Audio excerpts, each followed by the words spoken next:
J'ai toujours eu ce sentiment que ma vie avait sombré dans une routine incolore. Marié à Robert, ce type calme depuis si longtemps, il n'était pas un mauvais homme, mais il manquait d'énergie, d'excitation.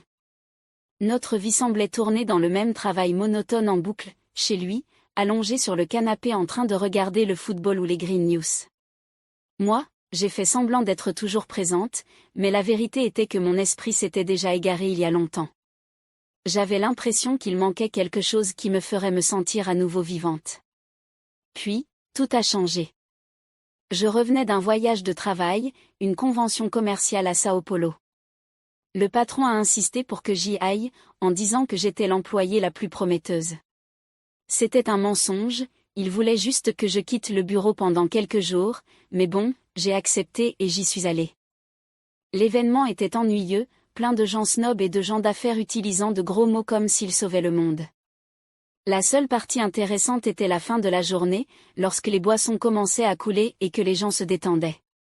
Le dernier jour, épuisé et pas d'humeur à entendre parler des soldes, tout ce que je voulais, c'était rentrer chez moi, pas parce que Robert me manquait, mais parce que j'avais raté mon propre espace, mon lit. Nous avons pris le bus pour retourner à Rio. Bien sûr, à mi-chemin, nous avons rencontré un problème, le bus est tombé en panne sur la route, la nuit. J'ai regardé par la fenêtre et j'ai vu les ténèbres dominer la route, tandis que le chauffeur sortait pour vérifier le moteur du véhicule. En regardant son visage, il était clair que la situation ne serait pas résolue rapidement. Les gens ont commencé à se plaindre, en essayant d'appeler des proches. Je suis descendu du bus, par patience, pour prendre l'air. C'est à ce moment-là qu'un phare brillant a éclairé la route. C'était un camion. Le conducteur était plus âgé, un homme à la barbe grise et au regard rusé. Il s'est arrêté à côté de nous, a baissé la vitre et a demandé si nous avions besoin d'aide. Le chauffeur du bus a expliqué le problème et le camionneur, dont j'ai découvert plus tard qu'il s'appelait Mike, m'a proposé de me conduire à la station-service la plus proche. J'ai regardé les passagers, nerveux, appelant leur famille et j'ai pensé en moi-même, je n'attends rien ici. Je me suis dirigé vers le camion et j'ai demandé au chauffeur si l'offre de transport était toujours valable. Il m'a regardé de haut en bas avec un demi-sourire et m'a dit, bien sûr, monte à bord. J'ai attrapé mon petit sac et je suis monté dans la cabine du camion. Mike a ajusté le siège pour moi et m'a demandé où j'étais dirigé. J'ai répondu, à Rio. Il a souri et a dit, parfait, c'est là que je vais. Alors que nous prenions la route, j'ai ressenti une liberté que je n'avais pas connue depuis des années. Mike a commencé à discuter et la conversation s'est déroulée facilement. C'était un homme chevronné, avec des histoires de route à travers tout le pays. Il m'a demandé d'où j'étais et j'ai répondu aux questions habituelles sans beaucoup d'enthousiasme car je ne voulais pas qu'on me rappelle ma vie ennuyeuse, mais il a continué, « Ton mari n'est pas venu avec toi ?» J'ai laissé échapper un petit rire gêné et j'ai dit, « Non, il est resté à la maison pour travailler. » Mike a souri en connaissance de cause, « Il travaille trop et tu oublies de vivre, ça arrive à beaucoup d'hommes. » Ces mots résonnaient dans mon esprit. Robert travaillait toujours, mais ce n'était pas seulement ça, il avait perdu la volonté de vivre, l'étincelle dans ses yeux, l'envie de me surprendre à la tombée de la nuit, tout cela avait disparu. L'atmosphère est devenue légèrement tendue, mais pas de manière menaçante. Mike, avec cet air rude et sûr de lui, m'a laissé déstabiliser. Nous nous sommes arrêtés dans une station-service pour faire le plein et nous avons profité pour manger dans un simple dîner. Il a commandé une assiette de haricots, de riz et de viande, pendant que j'optais pour un sandwich. Il a pris une bouchée avec un air sérieux et a commenté, « Ne me dis pas que tu vis de sandwich. » Oh oui, des sandwichs et de la pizza. Robert n'aime pas beaucoup cuisiner et je m'y suis habitué. Il a secoué la tête et a dit que je méritais mieux.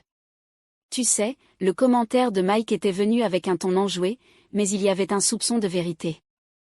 J'ai ri, en essayant de garder la conversation légère, mais cela m'a affecté d'une manière ou d'une autre. Après que nous ayons mangé, nous sommes retournés au camion et le voyage a continué. Le silence entre nous a cessé d'être inconfortable. Il y avait une tension dans l'air, une sorte d'anticipation. Personne ne parlait jusqu'à ce qu'il remarque soudain qu'il y a un endroit à proximité, une cabane où les camionneurs se reposent parfois. C'est un peu à l'écart, mais c'est calme. Si tu veux, On peut s'arrêter un peu, ça ne ferait pas de mal de se détendre avant de continuer. Je ne suis pas sûre de ce qui m'a pris à ce moment-là, peut-être que c'était le sentiment de liberté ou peut-être l'ennui de ma routine à la maison. J'ai regardé devant moi sur la route sombre et j'ai répondu, allons-y. Mike a souri de cette façon qu'il avait lui seul pouvait tourner le volant et nous avons quitté la route principale. Je savais que c'était risqué et que je devrais peut-être y réfléchir à 2 fois avant de me retrouver dans une situation comme celle-ci, mais en même temps, je voulais me sentir vivante, faire quelque chose d'inhabituel. Mike semblait savoir exactement ce qu'il faisait.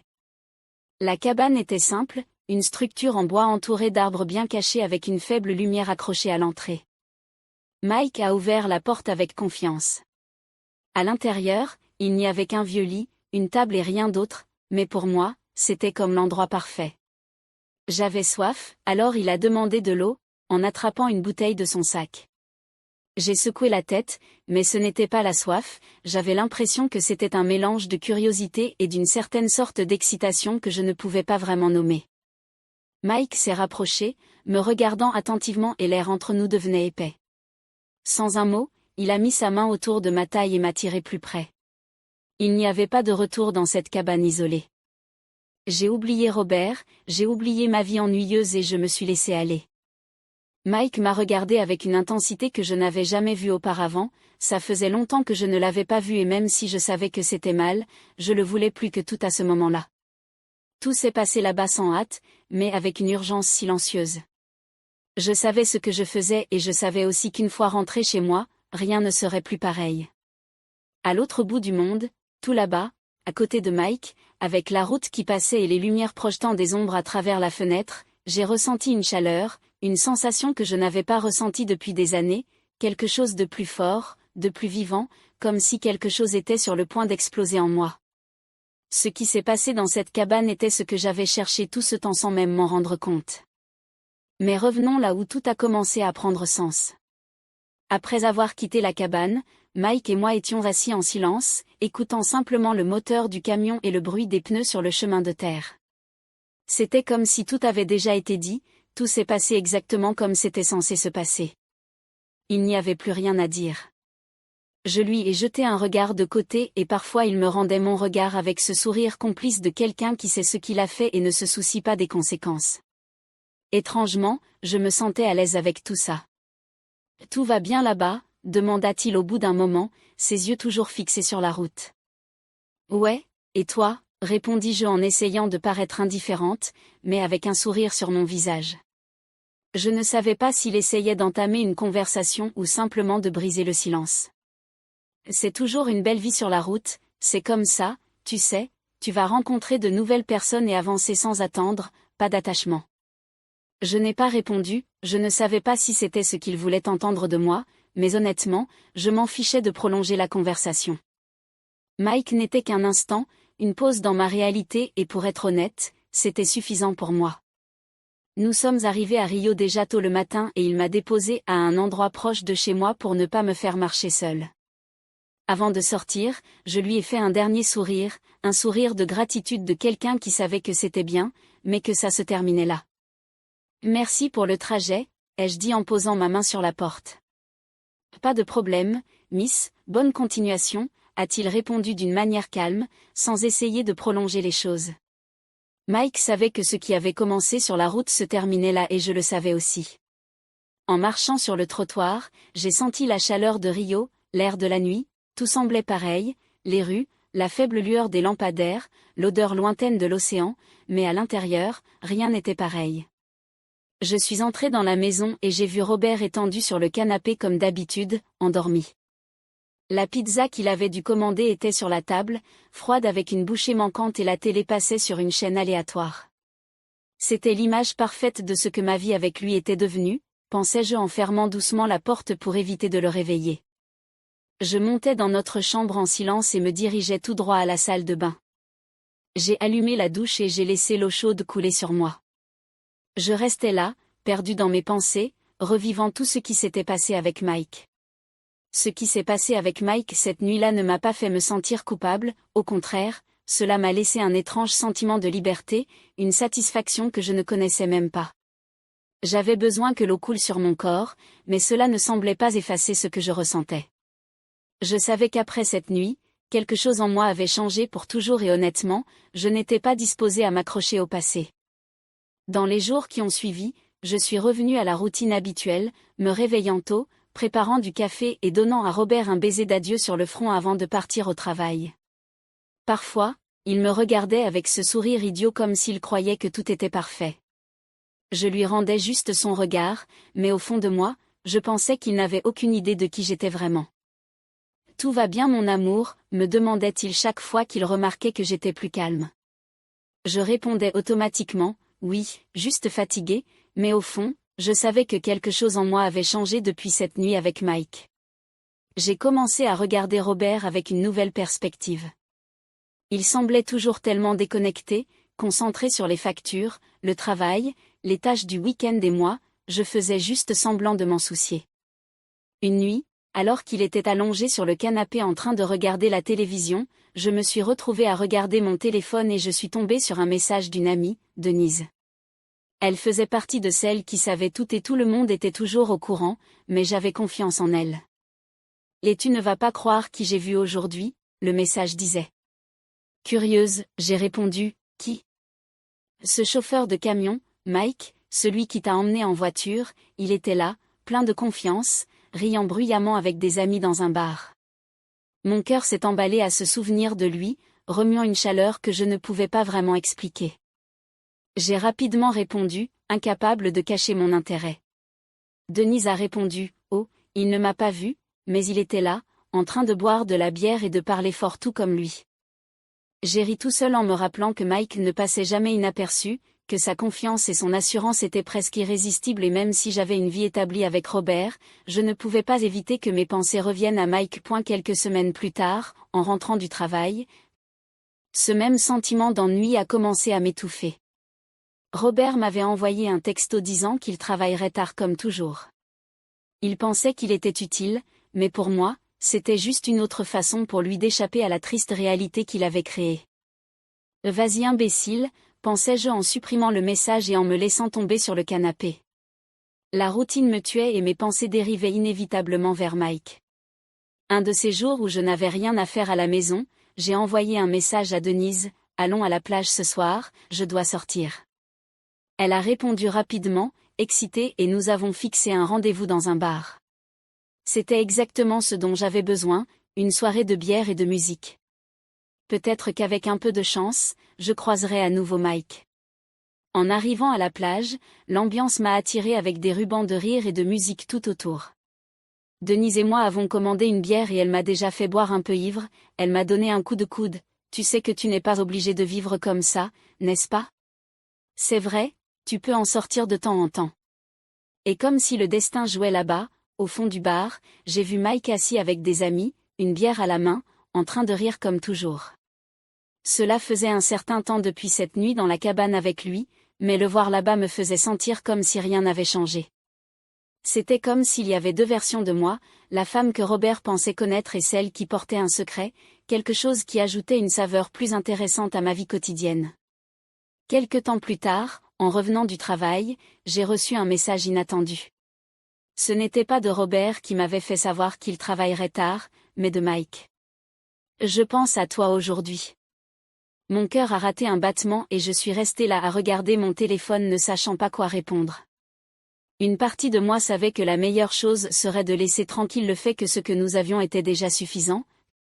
Mais la curiosité et le désir m'ont envahi. Les étrangers, qu'est-ce que ça signifie penser à moi, ai-je répondu en essayant de paraître indifférente bien que déjà réchauffée par le souvenir de lui. Il n'a pas hésité longtemps. Je viens de me souvenir de toi et de cette nuit à la cabane, j'ai senti tout mon corps s'échauffer. Mike avait cette manière simple de ne pas tourner autour du pot et cela m'a ému plus que je ne voulais l'admettre.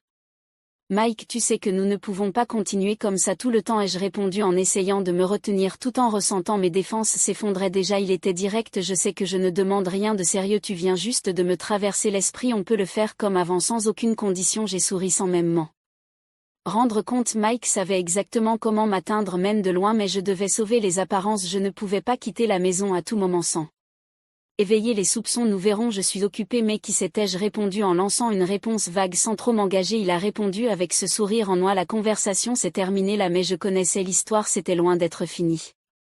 Quelques jours se sont écoulés et j'ai continué ma routine habituelle comme si de rien n'était. Robert a continué comme d'habitude enfoui dans son travail et ses heures supplémentaires pendant que je menais une vie partagée entre la femme qu'il pensait connaître et la vérité cachée que je gardais au fond de moi.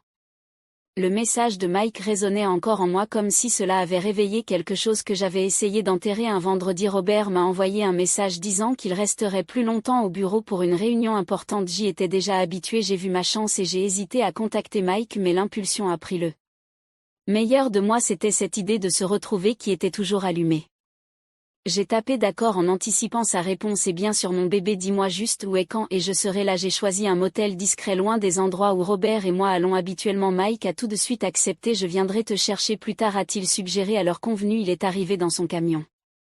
J'ai quitté la maison avec une excuse fragile, disant à Robert que je devais rencontrer Denise pour prendre un verre et discuter. Il le croyait sans aucun doute, ne sachant pas que j'allais faire quelque chose de complètement différent. Je suis monté dans la cabine du camion et il était là avec ce sourire. Cela dit, il savait déjà exactement ce qui allait se passer. Tu as l'air bien, dit-il en me gardant de haut en bas. Et toi, Mike, ai-je répondu en riant mais appréciant l'attention. Il a démarré le moteur et nous nous sommes dirigés vers le motel. La lumière d'ambiance comme si nous étions de vieux amis. J'ai regardé par la fenêtre sentant le vent sur mon visage en pensant à la façon dont ma vie était devenue. C'était comme être deux personnes et j'ai adoré chaque seconde. Lorsque nous sommes arrivés au motel, il a glissé discrètement et a payé la chambre. Je suis monté dans la suite. Dès que la porte s'est fermée, j'avais l'impression que tout le poids du monde restait dehors. Là-dedans, il n'y avait que lui et moi. Ce qui s'est passé cette nuit-là était comme dans la cabane. Pas de précipitation, pas d'exigence. Juste du désir, pas de condition. Mike savait comment me pousser jusqu'au bord et à mon tour je me suis complètement rendu là-bas. Il n'y avait pas de culpabilité. Seulement le plaisir de vivre quelque chose intensément. Après que nous soyons restés silencieux, il a commencé à fumer et à regarder le plafond pendant que moi, l'esprit plein de pensées, je ne pouvais pas me débarrasser du sentiment que c'était un risque que j'étais prête à prendre.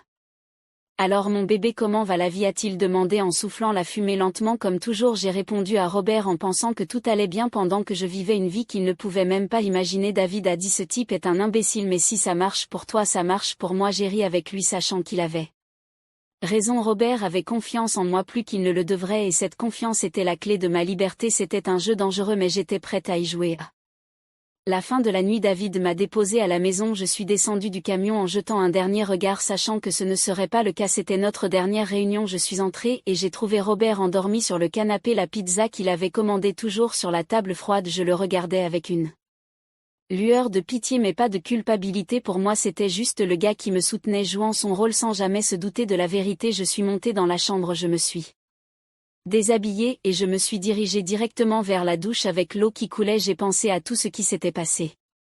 Je savais que ce n'était que le début d'une nouvelle phase. David était une partie importante de ma quête de liberté et je n'étais pas sur le point d'y renoncer. Dès lors, j'ai décidé que je vivrais les deux vies comme je le voulais, avec ou sans Robert, avec ou sans Mike. Je serais qui je voulais sans regarder en arrière.